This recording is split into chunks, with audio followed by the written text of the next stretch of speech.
বন্ধুরা, আজ আমরা জানব আবহাওয়া আর জলবায়ু কাকে বলে আর এদের মধ্যে কি কি পার্থক্য।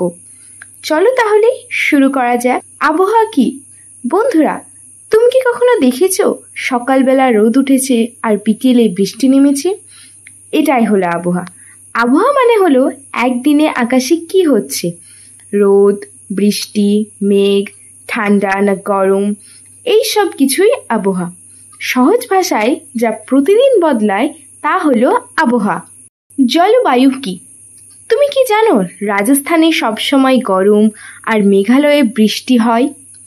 এটা একদিনের নয়, বছরের পর বছর ধরে এমনই হয়ে আসছে। এই নিয়মিত দীর্ঘমেয়াদী পরিস্থিতিকে বলে জলবায়ু। সহজ ভাষায় অনেক বছর ধরে কোনো জায়গার গরম, ঠান্ডা, বৃষ্টি, হাওয়া এগুলোর নিয়মকে বলে জলবায়ু। এবার জেনে নিই আবহাওয়া আর জলবায়ুর দুটি পার্থক্য। প্রতিদিন বদলায়, অনেক বছর ধরে একই থাকে, স্বল্প সময়ের জন্য, দীর্ঘ সময়ের জন্য। তাহলে বন্ধুরা, এখন থেকে আর গুলিয়ে ফেলবে না তো?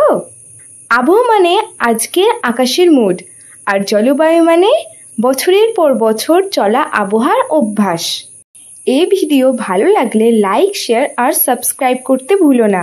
আর এমন মজার পড়াশোনার ভিডিও পেতে আমাদের সঙ্গে থাকো।